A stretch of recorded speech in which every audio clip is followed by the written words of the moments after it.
All right, we're live. Tapping Birdie, Valero, Texas Open / LIV Doral, LIV Miami. Here with my good friend Steve Schirmer of the Golf Gambling Podcast, aka Twitterless Steve. Steve, how are you tonight? I'm doing pretty good.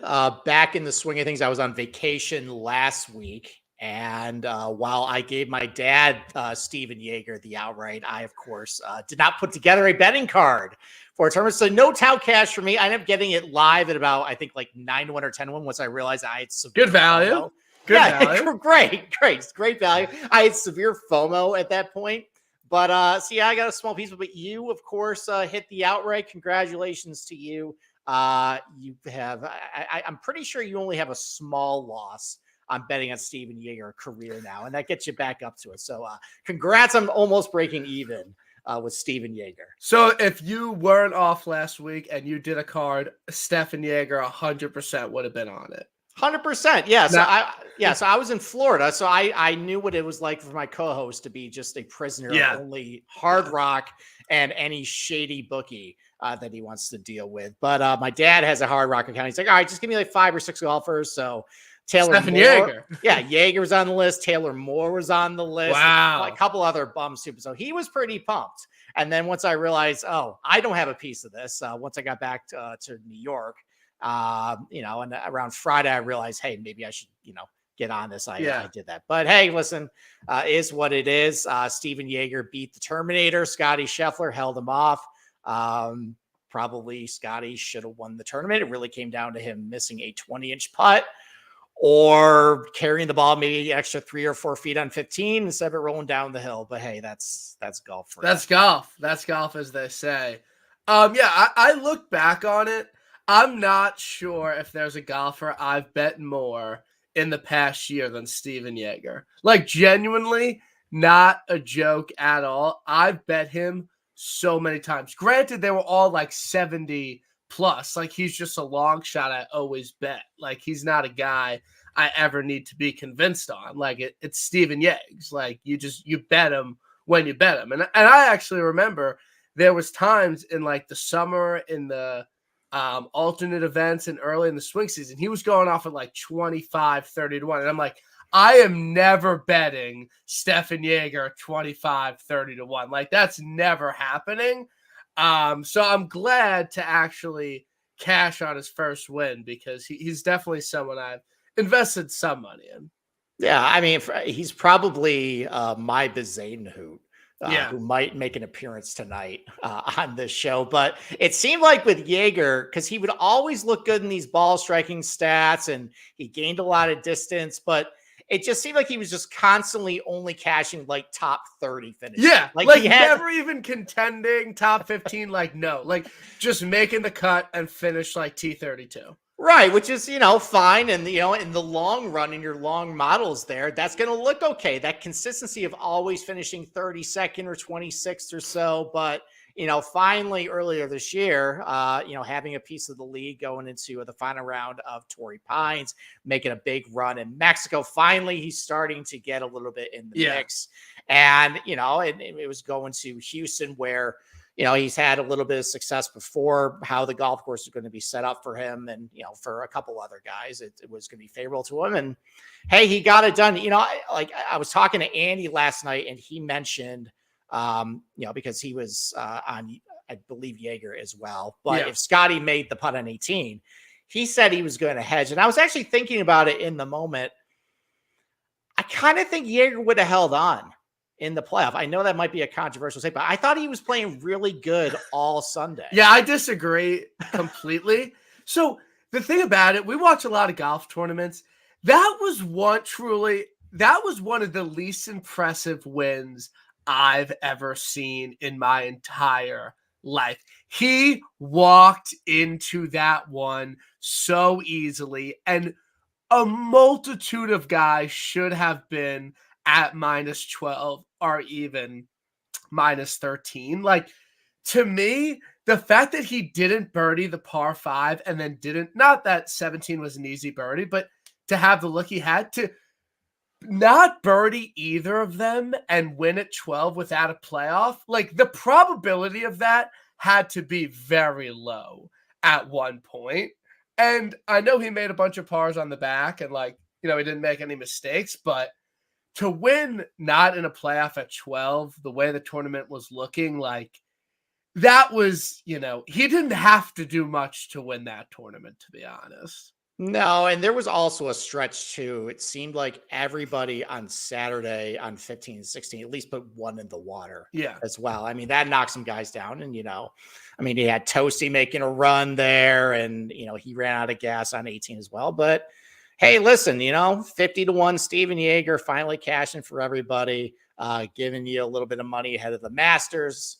Maybe we can get a little bit more before Valero and LIV Doral this week. Yeah, no, I mean, honestly, I don't think 50-1 was a gross number by any means, like at all. And he honestly wasn't like that popular. But if Scotty beat him in a playoff and I still won my outright, that would have been elite because I bet him without Scotty. So that would have been like to be the only one to Vic Lap it, like would have enjoyed that.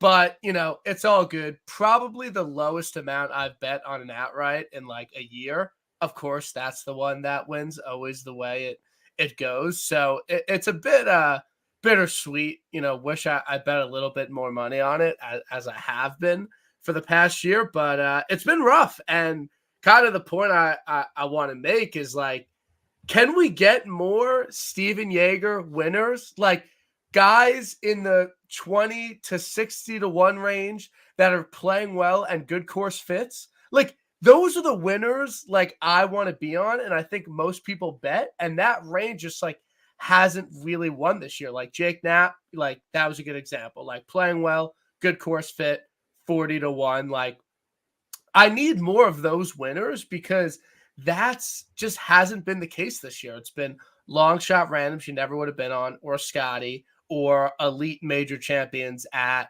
elevated events, which definitely could have been on. But, him and Nat were truly like, good course fit, good form, decent number. Like I am hoping we could get a couple more of those winners this year because I'll definitely be on those bets. Yeah, I mean, that's my sweet spot. I think it's everybody's sweet spot. It's really tempting to bet a guy you like with a 2 in front of them. It seems like, even though the difference between like a 16, 18-1 and 20-1 based on how much money you're actually putting down doesn't seem like a whole lot, just psychologically, once I see a 2 in front of a guy, it just makes me feel, okay, this is suddenly value, but it really isn't. But, for 2 years or so, like it just seemed like everybody, either 15-1 or like up to like, 50-1, the range we would always bet we're just doing well. But this year though, it just seems like, and actually I think it goes back to June 6th last year where that's when it kind of flipped, where it seemed like,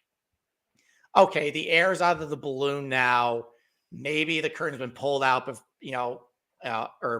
revealed where other than the majors and, a couple other events, this stuff really truly doesn't matter. And maybe that's finally resonated with some of the top players now. And it just has seemed like to me all season long that unless it was a signature event, it just felt like there wasn't a lot of buzz, maybe not a whole lot of urgency for some of the guys who are favorites who know that they're either going to be in the signature events or in a major. And honestly, I'm kind of feeling a little bit like that this week. Now, fortunately, though, there are some decent players, I feel like, 30 to 80-1 that still have something to play for this week, trying to get in the Masters. But, we'll probably talk about it in a little bit. I think it also doesn't help as well. I think there's a lot of top players struggling right now, trying to find stuff. And, looking at the top of the board and some of the favorites, it's kind of hard for me to get behind some of the top guys this week because I can really pick nits at several top players this week. Yeah, and I've made the point on this podcast before, so I don't want to belabor it. But I believe that's another non-elevated event winner who wasn't in elevated events. I've made the point a bunch that the guys that are winning the non-elevated events actually have something to play for. And like you said, all the elites that have their season, basically planned out and just care about the majors kind of, like they're not winning these small dick events, which they have before in the past. So I just think Jaeger was another example of that. You want to talk a little bit about the number one player in the world, this guy named Scotty Scheffler, and his performance at the Houston Open? I mean, I talked about him a lot with last night. And I was pressed on this. I was pressed on, has my opinion changed of Scotty ahead of the Masters, where I'm just now terrified, where I feel like I have to bet the without Scotty market again? I guess for me, and we talked about this a lot, I said this on the previous show, I just felt like how they were setting up Memorial Park. As soon as I saw it was overseeded with the 1.25 ryegrass rough, with the tight lies on Poa Trivialis, which is a surface that he's been really good at, I just knew Scotty was going to be in the mix. So there was really nothing that's happened at the Houston Open, because he was right there and probably should have won the thing. That's really changed my expectations. I guess I've always had it in my head that Scotty was going to have all this momentum going into the Masters. I thought he was probably going to, win Houston, but the Masters is different. It's a much stronger field. Obviously, there's a lot more added pressure to it. And I feel like, we're going to be adding a lot of pretty good players on LIV that are playing actually really good golf right now. It's kind of polar opposite, where I feel like the top of the PGA Tour has kind of been a little sluggish this year, whereas on LIV, a lot of those guys are playing really good golf. And we're going to add that to the mix at this point. And it might make it a little bit of a weird dynamic for everything. So I don't know if I fully agree with the LIV guys playing super well. I think a lot has to do with the fact that they just haven't played a lot of golf compared to what they've been playing going into the Masters. But how I kind of feel about Scotty going into the Masters, like, I truly, I'm not saying anything crazy here, but it's very hard for me to see someone taking down Scotty at the Masters if he continues this putting, kind of trend that he's on. Like, obviously was afraid of him last week. Like, to me at the Masters, like, I just think you could kind of throw away last year. It's very hard to play well or defend if you won the year before. So I think you kind of throw that out. And, it's been pointed out a lot with trends and stuff. And I know Andy talked about it early in the year, but there's been a lot of people to win the Masters, don't win it, and then win the next year. It's happened quite a few times in history. And if you had to give me the major that Scotty's going to win the most of, it's definitely Augusta, just because that place is just absolutely perfect for him. And, he could kind of putt decently there. And to me right now, there's not a lot of people, LIV or PGA, that I could really see taking him down. And like Houston last week, there's just no world in which Scotty Scheffler's not T5 going into Sunday at Augusta. Like, I just don't see it. And was not super impressed by his performance at Houston, because he didn't have his A+ game ball striking, and he only putted decent, and he made a ton of mistakes, and he still finished one shot out of a playoff. But with the field strength and, the winner only gaining like 12 strokes to the field, like, I'm not super impressed, because he really should have done that. But long-winded, I probably won't, but I wouldn't hate going single bullet Scotty 5-1, because I just kind of think it's his time, and I think he'll have 3 green jackets by the end of his career, and I think this is a prime opportunity for him. Yeah, so looking ahead at the weather, one thing that maybe makes me think that it won't be quite as big of a cakewalk for him is the Masters he won. It was very difficult scoring conditions, really tough weather conditions. Yeah, where just he hit the ball just supreme all week and just was able to separate himself. What I've noticed at Masters, and I have all this weather history and the scoring implications of it, is that when it's been a little more benign as far as warmer temperatures, less wind, which is what's in the forecast right now.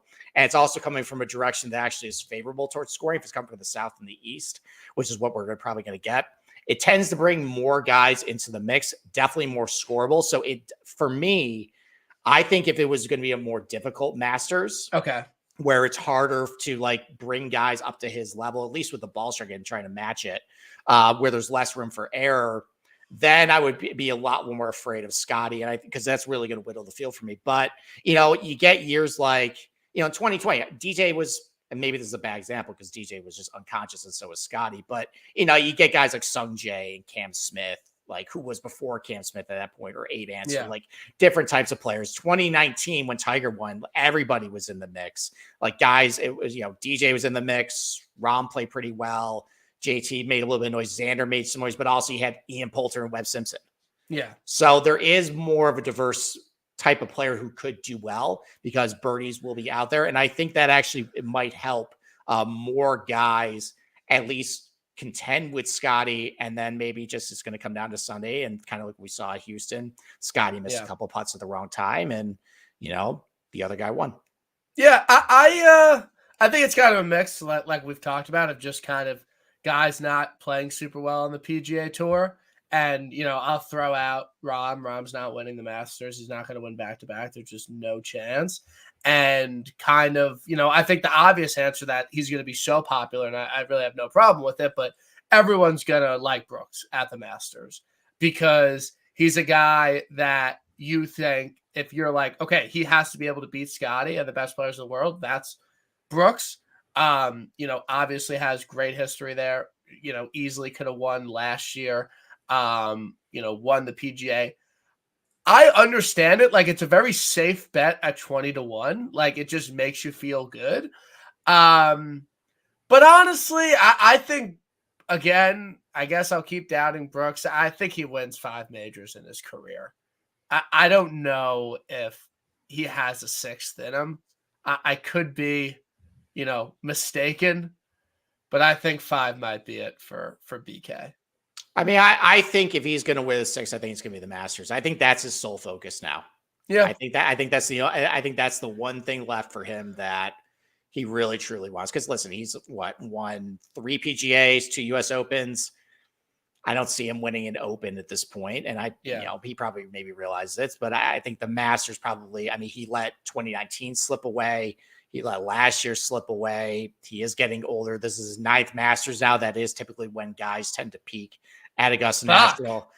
I know, right? And it's also going to be very appealing because Brooks is probably going to top 5 this week in Doral, a golf course that probably is very good suited for his game, and it's going to create a whole lot of buzz again. For him, would you bet Brooks 20 at the Masters? I'm considering it just because I feel like this is kind of concerning, and also I come from a perspective where I have tried to basically eat my vegetables and watch LIV a little more this year because I just know the product's great.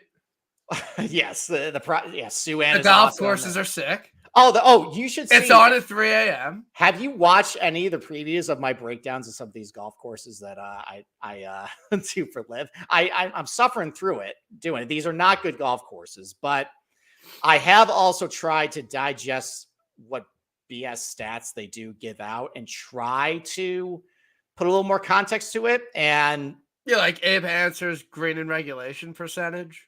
Well, it's trying to translate into like what you're actually gaining on everybody else. It's not perfect, but I'm playing around with it. The point is Brooks has kind of been just hovering a little bit below the surface. Everything looks okay except for the putting for the most part. And I just think this is kind of just setting up for him, just doing what he always does, finishing like top 5 this week. And then he's going to create a lot of buzz. So if you do like Brooks, I think this might actually be maybe 20 might be the last time you see it. Cause he's probably, if he has a good finish this week, he's going to get bet down probably to the teens. And then, at that point you got to make a decision between like him and, whether you want to go Rahm again, or if Rory ends up floating up towards the mid teens, which might happen. I don't know. But if you like Brooks, I think this is probably you probably should bet it. Like 85% chance I'm not going to, cause I have like a Cam Smith future. So like, I'm not gonna, bet Scotty 5-1. Like I'm probably not going to, but I'm very scared of him. I think Scotty can win the Masters. So I guess out hot takes. So I was actually doing this last night because I thought this was going to be the game that Andy and I played. I was starting to create like an outright pool, like guys, like I'm actually considering right now of betting. And I only came up with 8, and it's kind of shaky. And there's only one guy I've actually bet officially. I mean, if again, I could just run through this quickly. Sure. I kind of apologize, but I already did this when I was talking about it. But this is kind of my view of the odds board. Rory, I just don't think Rory can win the Masters. I think he can win other majors. Like, I'm just out on him. Rahm, he's not winning back to back. Xander, maybe like okay. Probably not, though. Like, probably not. Brooks, totally. Spieth, his form is just not there, and I don't think he could win. Hovland can't chip, out on him. Clark, first timer, he's not going to win. Decky, no, he's not going to be a two-time major champion. Jocko, probably not. Cantley, definitely not. JT, maybe, like, but probably not. Cam Smith, maybe. Zal can't putt, but he could top 5. That's kind of my view of like everyone under 30-1. There's just no one I'm dying to bet. So really, it's just Scotty and Brooks then at that point. Yeah, like I don't like. I'm probably gonna bet some other guys, but right now it's just like it's just hard for me to get excited about anybody.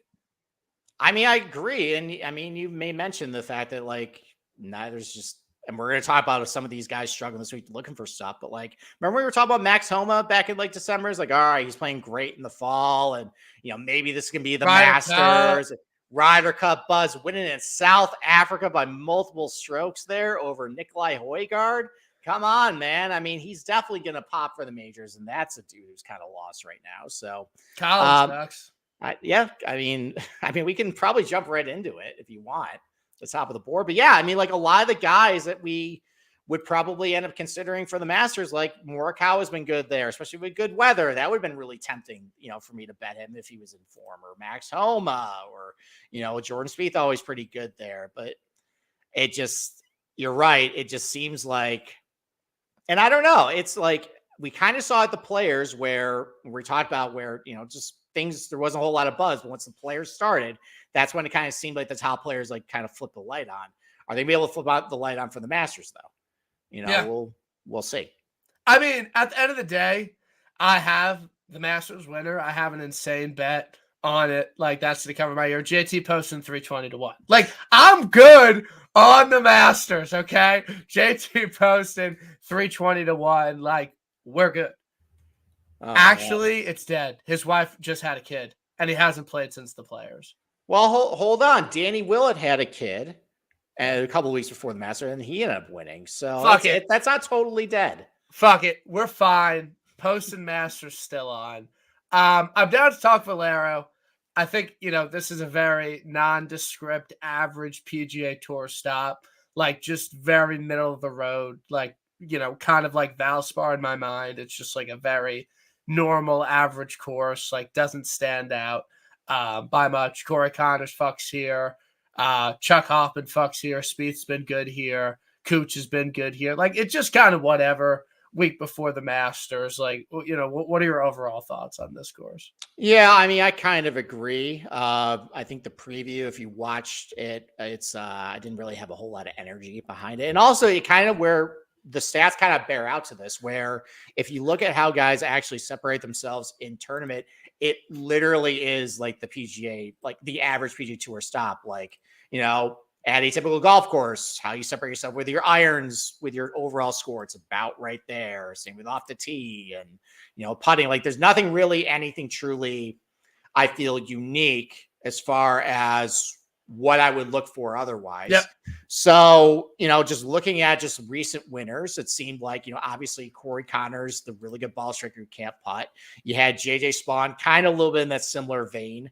Caught a hot putter the week before, but also just hitting the ball generally just pretty well. Yeah. Coming in, Jordan Spieth was, he had just refound a lot of the ball striking after being lost for 2 years. And that was kind of the crescendo the week before the Masters before he finally got that win. Obviously, 2019 Corey Connors, Monday qualified, playing really good, can't putt. So, I mean, and we talked about it, we've already talked about it. Just, I don't really have a huge appetite at the top of the board based on just how motivated guys are. Just kind of, is it really on brand for this certain player to win this tournament before the Masters? It's, I feel like I tried to target guys that, had something more to play for this week. Yep. Hitting the ball relatively well, try not to overthink it. And I end up probably with a bunch of losers on my card. I have 11 guys on my card, but only one is under 50-1 and none of them are under 40-1. So you're taking bonuses. I like that. I love that approach this week. Like I truly, top of the board doesn't scare me. It's a random course, random people can win. Like I'm peppering the board as well. Like I'm not, trying to pay up for a lot of guys. But I think Rory, we're just out on Rory. He's not, if he wins the Valero Open, like it would actually be embarrassing. Like he shouldn't win for his career. I'm fine, if he plays well, but I'm out on him. Ludwig's very popular this week. I'm not betting Ludwig at 12-1. I'm not betting Ludwig at 13. I'm not betting Ludwig at 14-1. Like, is it a good course for him? Sure. Like, I think he probably peaked at the Players, in this short of a time span with how well he played. And I would just never pay up for him in this field at this tournament. And like, I'm never even considered betting Ludwig like sub 14. Yeah, I mean, listen, I can't make an argument as far as his profile for this place. Obviously, hitting the ball very well, good driver of the golf ball too. But yeah, I mean, I saw his price at, I think there was the best you could have got was like 16 for like 10 minutes, maybe for 10 minutes, and then it went down to 12. I think there's some 11s out there right now. Yeah, I mean, I'm just taking the attitude of if Ludwig beats me is kind of what it is. It didn't really fit. Yeah. What I was going for. If you wanted to single bullet Ludwig, I'm not going to hate that. I totally get it. I guess if I was going to probably consider any guys under 31, just based on how they're playing, I mean, Ludwig would have been one. I just didn't bet it. Hideki also won just because of how well he's been playing. Overall, the ball strike has been really good. Seems like he's shaking off that neck injury that he had last year, driving the ball great now, but do I really think it's really on brand for Hideki to win a Valero before the Masters? This seems like maybe like a T22 finish. So I'm out on him. I was intrigued by Fitzpatrick a little bit because I always like when I hear when something changed, some variable. So like with Scotty, the putter changed. That's a variable that changed. You look at last week, Tony Finau driving the ball terribly, ends up getting a driver adjustment with the weights moved around, changed his driver shaft. All of a sudden, he's driving the ball great. I like seeing a variable change. And you hear the stories with Fitzpatrick, how he was a dumbass who had weights in his driver for a year and couldn't figure out why it was terrible. And all of a sudden, he takes him out. And now he's crushing the ball. He drove it great at the Players. So, has that changed for him where now he can kind of start hitting his apex a little bit? Again, similar to like Hideki, though. I don't know if I really see Fitzpatrick winning Valero for the Masters. Just is that really on brand? Yeah. Maybe he's just kind of out there, trying some shots, that he would probably see next week. But those were the three I would probably consider. Everybody else under 30-1, though. Either I can just say I don't think Corey Connors is going to be. If I'm looking at his Wikipedia page, that the first 3 wins is just all Valeros. I don't think that's a good fit. And then with Spieth, Homa, and Morikawa.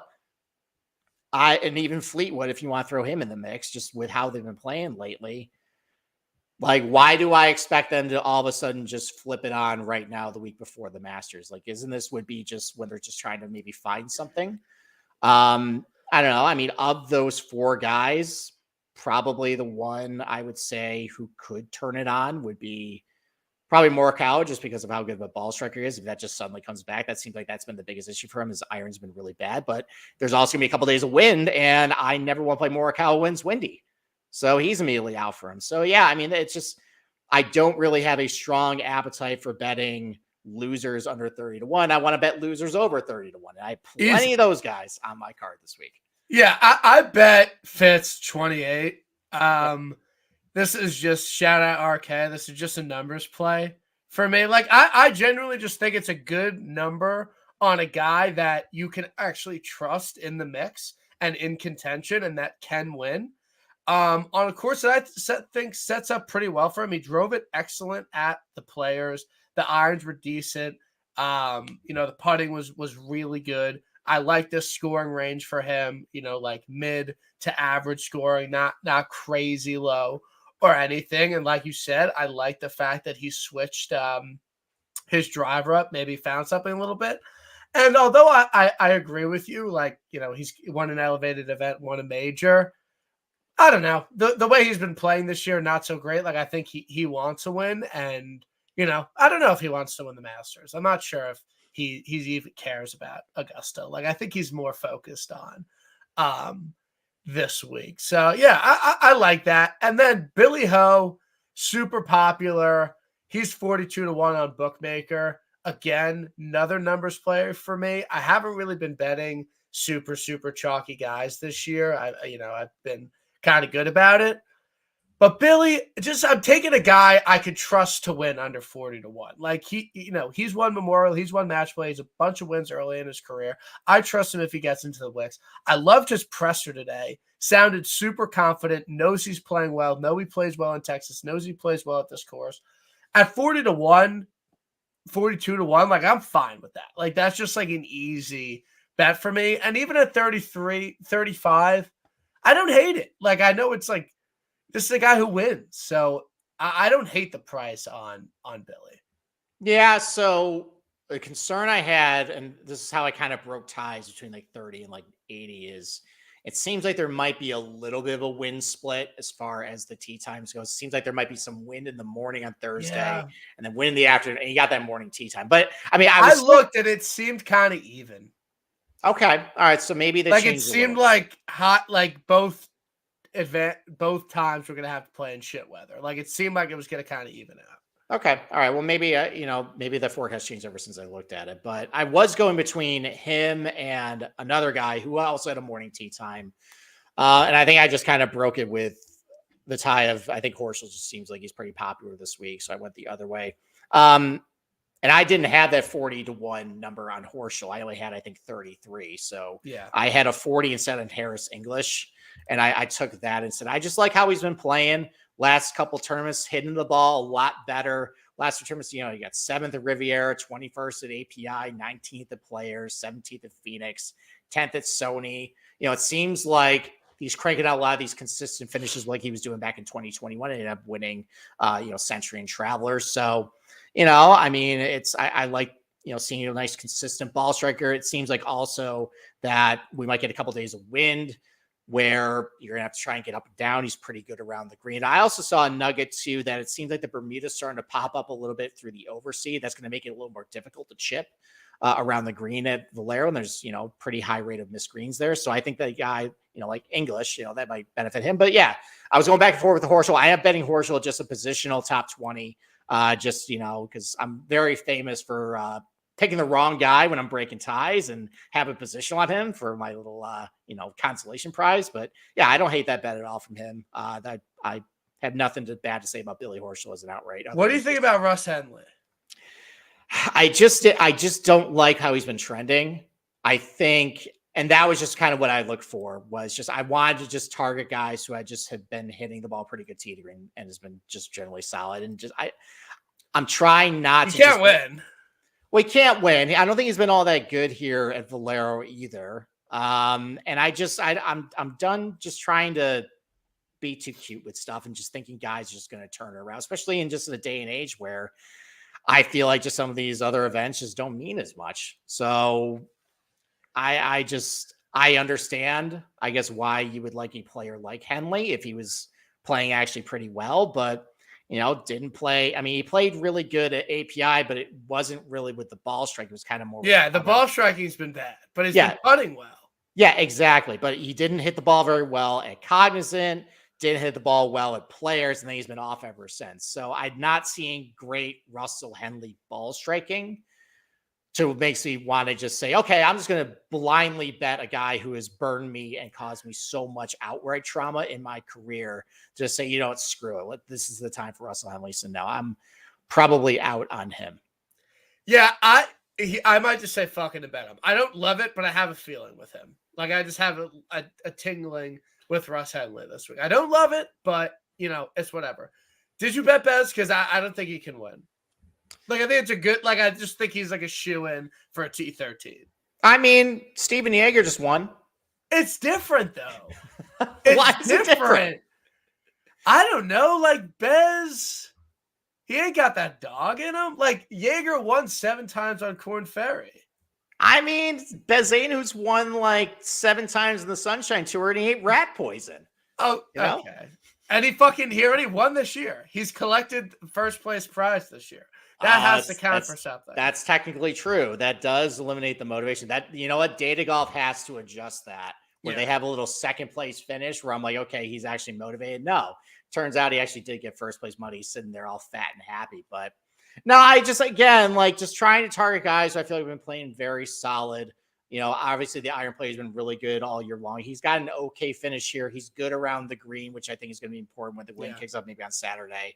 I trust him to make a lot of putts on Poa Trivialis. So what about his driver? I mean, the driver, he's been driving it not all that great, but I mean, there isn't really a whole, well, I guess you make a good point. I have noticed that I would have bet Bez. I just don't trust the driving. Yeah, I mean, you make a great point that I didn't consider, that this has become a lot more driver heavy the last couple of years, as guys have just said, screw it, and just going to get a rip as far as I can. So, yeah, that is a cause for concern. Did you bet Aaron Rye?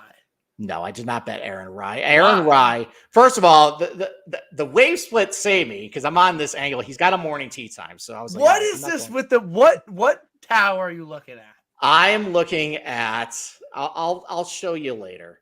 But it's, first of all, there's not really a tower near TPC San Antonio. Get that figured out. Right, wind finder. It's the Spec Road construction site. Apparently. See, I was hearing different wind finders. I didn't hear. I heard some wind finders. I did not hear that wind tower. All right, so I am looking at 22 mile per hour wind at 10 a.m. on Thursday, getting less, about like 4 o'clock, it goes to 10. And then Friday morning, it's like 7 to 15 mile per hour winds, ramp up to over 20 in the afternoon. So, look, I mean, this is just, maybe I'm looking at the wrong wind tower. Maybe this is a old wind tower that's a construction site that is no longer active. But again, like, what I wanted to say about Aaron Rye, though, is the moment he got into kind of in the mix last week at Houston, what did he do? He immediately hit a garbage approach shot and dumped it in a bunker on 18, and that was the end to him. And that just kind of, he's learning. He's learning. You got to get in the mix a little bit. You got to feel a little bit uncomfortable, and then you go out and win. No, okay. Aaron Rye, like, I'm going to bet him outright.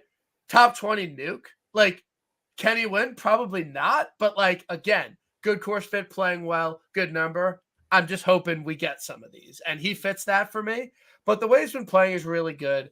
I like him in somewhat difficult conditions. He's straight off the tee. He could pop with the irons. 65-1. He's not that popular. Bet Rivers loves him. 65-1. Like, that's a good bet for me. Like, I'm in on that. Will he win? No. He's top 20 lock. But, just feel a little bit something with Aaron Rye this week. Okay. All right. So who do you like 50-100? So I bet Akshay 65. I just like how he's been playing.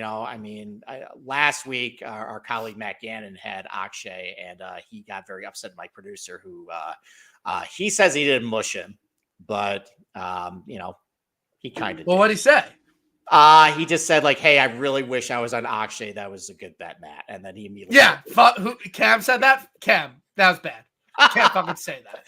You cannot say that. All right. Well, Cam has a rebuttal on our show tonight. He specifically wants to go on our show and says he's going to mush every single golfer just this week. So be prepared that he's going to try and mush everybody. I'm very anti, like, everything's a mush to me. I tell people to delete tweets all the time.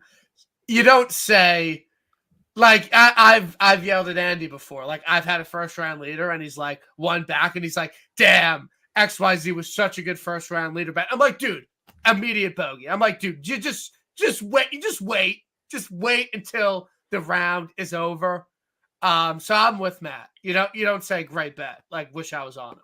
Yeah, I mean, my take on it is there's the rational side of me that knows that it's not actually real. And that every golfer is probably mushed at some point by somebody in America watching television. Fair point. On the other side, I'm a maniac with this stuff and want something to blame when golf eventually happens and everything just regresses hard the other way. And that's my way of just coping. I think it's a coping skill that we need if you're going to bet golf to survive this volatile sport, because otherwise you're probably just going to end up quitting. But if you end up blaming stuff like mystical powers and somebody saying stuff, that's what keeps you betting and saying, you know what? Okay, if someone just shuts up next time, that win is around the corner. Yeah. So. No, another thing, if a guy hits a tight approach shot, you wait until they make the putt to say anything. Mm-hmm. You never, to 4 feet, no. You wait until the putt goes in the hole if it's inside 4 feet. Like, that is another number one rule. Like, never get excited. A lot of different things. It's also tough with the different ways to track golf. Like, if you're not tracking a golfer a certain way, like if you're not tracking him on Bet365 and he's like playing well, and then you go and you want to watch the approach shot, or like you watch him on ESPN Plus for the first time and he hits a terrible shot, like, you like to keep the way he's been playing well. You don't want to change up the mojo and watch your guy on ESPN Plus if you haven't and he's been playing well. Like, there's levels to it.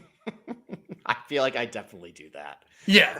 Like, just let him rock the way he's going. But who did you bet 50 to 100? All right. So Akshay was one. I just like how he's been playing tee to green, driving the ball pretty good. So I just thought that was a good number for a guy I think is pretty talented. Not in the Masters yet, even though he did win, what was it, Barracuda last year. Yeah, it didn't count. So he's got something to play for. I thought the 75 to 1 on Keith Mitchell, even though he's a loser, and it just, when it goes, I don't know if he's a loser. I like it. I don't think he's a loser. I thought the 75 to 1, based on how he's been playing lately, where he was, 54-hole leader going into the final day of Valero, played well at Cognizant, made a little run in Mexico after starting the day like +7 through 4 holes. I just thought with as good of a consistent ball striker as he's been, so far this year, I thought 75 to 1 was pretty decent on him. Kind of fits the Corey Connors model of just great ball striker, terrible putter. Even Corey Connors isn't all that great around the green either. He still got it done. So I like that price. And then Lucas Glover, 90 to 1. Just again, kind of taking like the Corey Connors route where he's been hitting the ball great. Finally had a good finish with 11th at Valspar. Really good course history here. Do I think he's probably going to win at 43 years old or however old he is for the third time in like 6 months? I don't know, but I'm trusting the boilerplate template of just a guy who tends to win Valero based on his skill sets, and he's really good around the green, which I think is going to matter when the wind kicks up, at least on Saturday, even though we disagree on what it's going to do on Thursday and Friday. Saturday, it looks like it's definitely the wind is coming. Yeah. No, I'm glad. I think that helps a lot of guys. Some longer shot guys, I bet. Ricky 120 is hilarious. Like, Ricky was 24 to 1 at this event last year. He finished top 5 at a U.S. Open and won a PGA Tour event. And a year later, he's 100 points higher. Like, that's hard to pull off. Like, that's crazy that Ricky, the transformation he's made in just 1 year. And he actually was like a top 10 player in the world at one point and played in a Ryder Cup, and now he's 120 again. So I just thought that was interesting. I'm not betting him. But I bet Hubbard 150. He's my Yags. Like, Hubbard's a Yags guy. Long shot guy I like with a lot of talent. That's kind of been, popping on approach, popping with the putter. Fuck it. Hubbard, this is your week. You can make some noise, Hubbard. I like that. Novak, don't love it. Probably not going to win. We're boys on Twitter. 150 to 1. Whatever. Top 10 here last year. Probably can't win, but top 20, I like it. First round leader.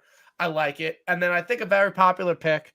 I think my winner is, I don't know if you're on him, Nate Lashley, 150 to 1. I bet him 125 to 1 with 8 places each way. Yeah, give me fucking Nate Lashley here. I mean, playing some golf. He's golfing his ball right now. I mean, first he played in the group with Scotty at the Players. That has to count for something. 21st last week, gained strokes in every major category. Hit it well off the tee. 13th at the Players. 3rd at the Farmers. Couple missed cuts in here. Nate give me fucking Nate Lashley and Ryan Moore, 150. Can't win. Whatever. He's been popping with the irons. Old people win. We haven't had an old guy win in a while. Those are my long shots. I like those guys. I'll ride with those 4. Novak, Hubbard, Lashley, and Moore. Like, love those 4. Okay. All right. So I got 6 guys, 100 to 1 plus. We overlap on 3 of them. Okay. So I also bet Andrew Novak 150. I just, he's just been playing good. He follows me on Twitter and comments on my shit.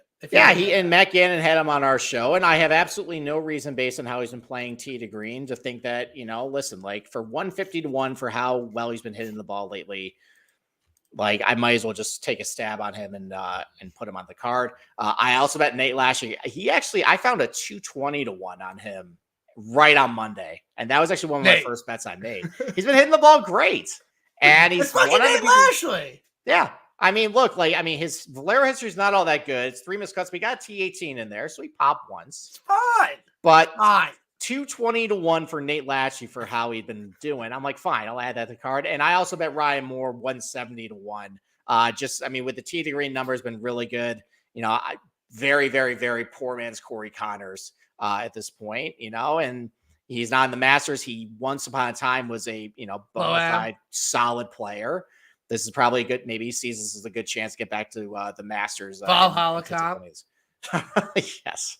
Wait, was that where the Ryder Cup he played in was in 2018? No, Hazeltine. Hazeltine comp. Yes, just say yes. All right. Yes, I'll go with your expert opinion there. And then 3 other guys I bet over 100-1. I don't feel as good about this right now, but I just feel like Sam Ryder's been playing pretty good golf, and even though he's a terrible driver, he led the field in birdies at the Players. Boom, bet him. Yeah, and even though he drove the ball really bad last year, Valero was still finished third. So I know that even he was third last year. He was third last year. Fuck it, I'm in. All right, so there's that. Cage Lee 120-1. I think he's a popular pick. He's been sneaked up a little bit, but you take out, and this is, I don't really like when people make this argument. I'm going to make this argument. If you take out what happened at the Players, he's gained 6 strokes tee to green at Cognizant. He gained another, I think 4 at Valspar, gained another, I think 4.5 at Houston. So just playing pretty good tee to green, 2-time winner in Texas. So, we know that's, he's going to get it done in the States. So I'll take 121 on him. And then I thought 271 on Chandler Phillips with how well he's been playing. Chandy Phillips, Texas guy. Played really well at Valspar. Hit the ball well last week. Didn't putt all that great in Houston, but with how well he's been playing tee to green, I thought getting a guy over 200-1 that's been kind of in the mix lately. I thought that was, we'll sprinkle a little bit on that and add to the betting card. So a lot of long shots, a lot of losers on this card. I just feel like this is kind of one of those weeks where I feel like, it's going to be a sleepy weekend, bunch of bums in the mix on Sunday. Hopefully I got a couple in the mix, and hopefully something horrific doesn't happen to me like 7 times that's happened this year at, on Sundays. It's been a rough one. And it has been a rough one. It has. Yeah, not just the Players, but I had Mac Hughes at Valspar, and he was leading with 8 holes to go, and he ended up ruining my dad's retirement dinner because I was just very congrats very to your dad on retirement. Thank you. How old is he? He is 65. Okay. Yeah, he's a financial advisor, lives down in Naples now. So it's a good age to retire. Yeah, it's about time. My sister has 2 young kids. I got 2 young kids. So he had you when he was young, right? He had me when he was 28. You did. You're just young as shit. My dad is way older than your dad. So my dad's 73. Wow. So your dad had you pretty old then. Yes. Wow. Look at him. But shout out my parents. They're on a Viking cruise in Europe right now. Just loving every second of it. Dad texted me anytime I hit that right. You're buying the pizza this week. Like that's his favorite joke to always make whenever I hit that right. I'm like, Dad, I literally am down so much money. And I owe $7,000 on my taxes. Well, listen, pizza. Come on, at least splurge for maybe good Italian dinner or something. Get some penne vodka. No, because we always get pizza every night at my house. I usually buy it anyway. But it's fine. I'm trying to spend less money because that's good. I owe a bunch of money on my taxes. Okay. So that's kind of where I'm at in my life right now. But it's all good. It's fine. It's no big situation. LIV Miami, the premier event this week. I'll watch it. One thing about LIV, do it Thursday to Saturday.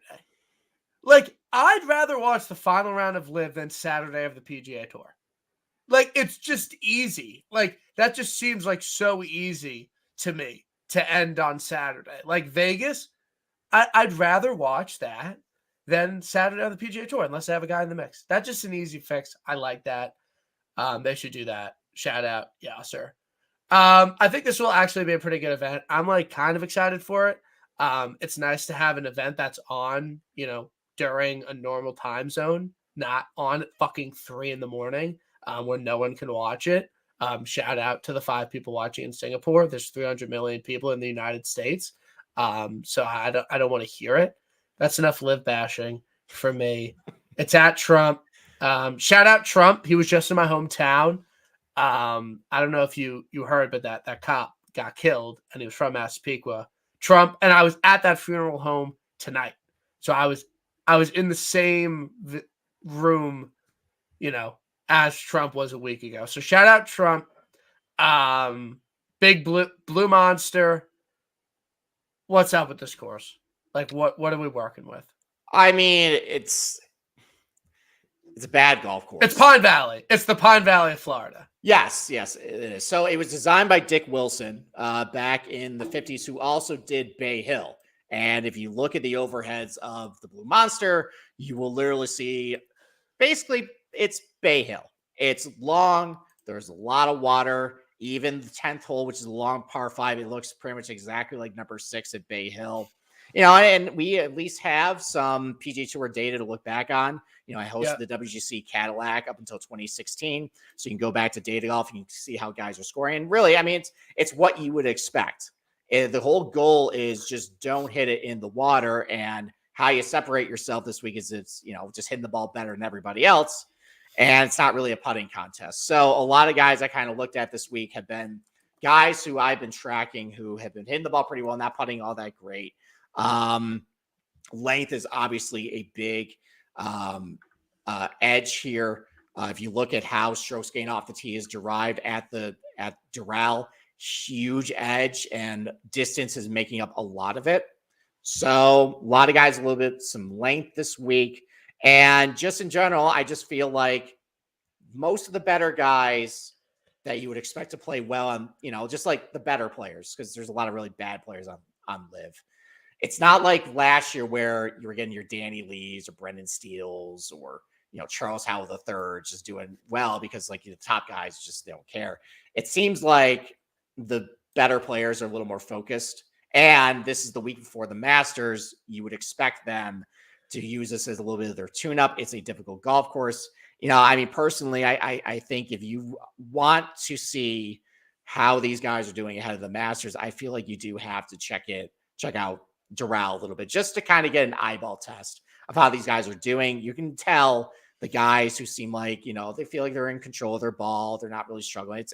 There's a lot more intel that you can get watching this stuff this week than, you would watching LIV Hong Kong, which I stupidly did. It's suffer through it. The broadcast is terrible. Suan's awful. But just watching these guys hit golf shots, and you'll see a lot of it to their credit. It will be helpful just so you don't go in next week just completely blind to what they're doing. So who you betting? I mean, I bet Bryson. I bet Brooks. Brooks was the 20-1 at Doral. I just thought listen, I'm not betting like my full unit allocation. This is a little bit funny money with LIV. Yeah. But I'm all in on him coming to Doral week for the Masters, locked in. He's been playing a little better than what the results showed, at least what I'm tracking. And there's really nothing about this golf course, difficult, a lot of water, driver heavy, that I feel like a 20-1 on Brooks when he was behind Taylor Gooch and Cam Smith, who was hitting the ball like absolute crap right now. He was behind Hatton in the odds. I just thought like that was a bad price. And I think Bryson's just playing really good golf right now. Love Bryson. Yeah. Love Bryson this week. I like Bryson in general. Like, I think he's a very talented golfer. I think he can win the PGA Championship, not because I have a 66-1 on him. And he's a guy, like, I've just been riding on LIV because I just think he's a very safe bet. And I just trust him to win a couple times on LIV. And this is probably the best course fit of the year for him. And his numbers shit, but fuck it. I think it's like a Neiman at whatever, fucking Live Mayakoba. Like, it makes total sense. The number's low, but like, he is the man to beat this week. and I'm excited to cash on him. Again, I'm not, nuking a 10-1 or anything, but I'll bet $100 on Bryson, 10-1. Yeah, I have no problem with that. He's very popular this week. I have no problem with that, but Brooks, to me, I think it's a good number. I mean, it's 20-1 at the fucking Masters. So, yeah, why not? And I just think Bryson's due for a win. Okay.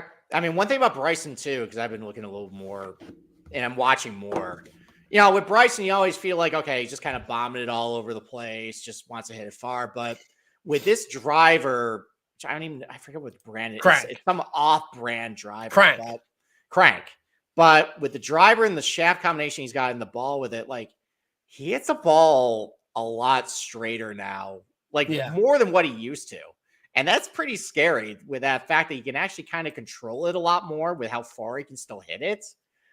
That's a little bit of why at the Masters last couple of times, because it's really wide and the rough is an Alpino, but if you blast it way off the map at Augusta, you just don't really have a whole lot of shot. And if he's hitting it really far and has pretty good control of the driver, kind of like what we saw at Oak Hill last year, where he was one of the leaders in driving accuracy on the weekend. Yeah, I like Bryson at the Masters. I like Bryson at the majors this year. I don't love his Masters price. 45-1 though? Dude, I might bet that now. I mean, I've been very impressed, again, because I've been watching way too much LIV for my own good, but I had been just watching him play, at least with the ball striking. I've been fairly impressed with how consistent I feel like he's been.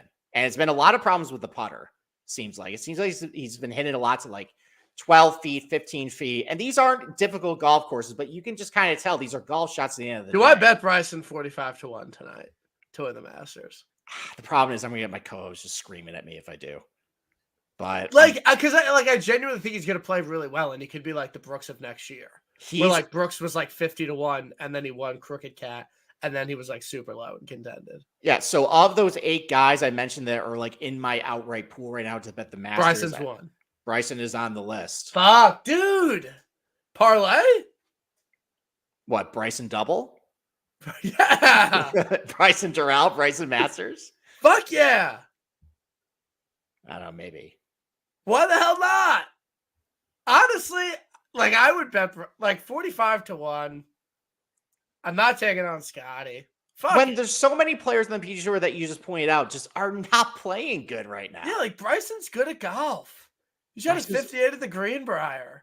And weren't we talking about 4 years ago how Bryson can just take apart Augusta and break it and everything like that? And it went horribly, but I based on what I've been seeing with him, everything seems really tight with what his game is. And if he just tweaks the putter a little bit, starts making some more putts, he shot a 60 in a scramble with Paige Sporadic. He's trending. Come on, Grant Horvat. He's doing shit on YouTube. He's playing with a roll. Did you watch the video of him playing with a rolled back ball? I did. I sent it to. It was awesome, Andy. It was awesome, but he also basically proved that these guys need to roll back the golf ball. I mean, I don't care what anyone says. Him still having 182 miles an hour ball speed with a roll back ball is fucking insane. Yeah, my favorite. That's insane. My 2 favorite parts were when he hit it off the heel and he's like, that's not what it usually does. I'm like, yeah, Steve, this is where it's you're not on Twitter. I tweeted that out and it went viral. Oh, okay. All right. Well, congratulations to you. But also I liked how he complained that the rollback ball on the drivable par 4 hit the middle of the green. Yeah. And the current ball was 40 yards over. And he was complaining and bitching about that. It's dude, the rollback ball actually would have. No, he did say he's the rollback ball was actually better on this hole. Okay. It was actually good. But yeah, I like Bryson. Nothing to do with golf. I think his YouTube stuff is a little corny. I watch a lot of YouTube golf. I don't think it's amazing, but it just kind of is what it is. But I think he's super talented, and 45-1 for the Masters. Fuck it. Why the hell not? It's Bryson. I mean, I can't make much of a case for many other guys under 50-1 anyway, so he Like, might. wait, we're gonna bet Tony Finau at 45-1. No, Tony's gonna. It is crazy that Kyle Yeah. Morikawa is 44-1 to win the Masters. It is, and if he shows a little bit of form this week, considering I think it's going to be a really good weather forecast for him, that might rope me back. Like if I see good iron numbers this week from him, that could rope me back. Finau is going to be a positional play. I like how he's been hitting a T3. I like the fact that he can just, the driver's been pretty good, but like I don't think he's actually going to win the Masters. But No. yeah, like under 50-1, like there's just not a lot of guys I'm making a case for, and it seems like with the Masters, like. I'm trying to go about it from a perspective of Isles tied it. Let's fucking go. There you go. Like armchair quarterbacking this thing. Like after the final putt drops, do I think like, okay, well that was obvious, or I should have seen that coming? And there's, there's probably not a whole lot of guys that I can make that case for. I'm going to try to bet mostly those guys that I'm just not surprised on Sunday evening that like Post, like Poston. Yeah, absolutely.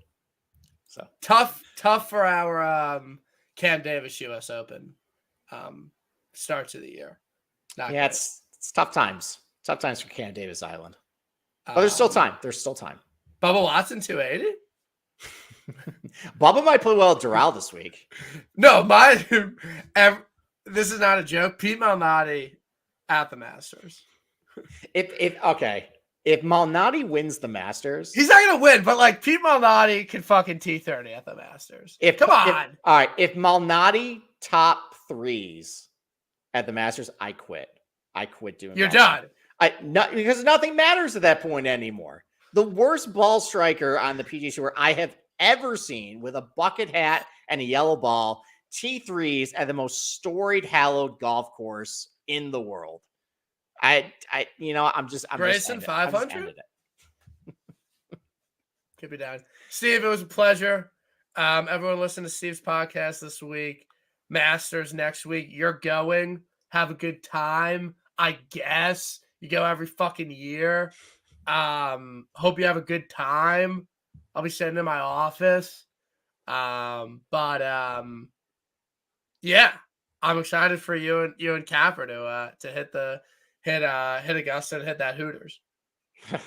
I don't know if we're gonna go there, but I'm excited to drag his ass with the bum knee around Augusta National with the full 18-hole experience I did the last time. So no, it's gonna be great. I'm very lucky to go again.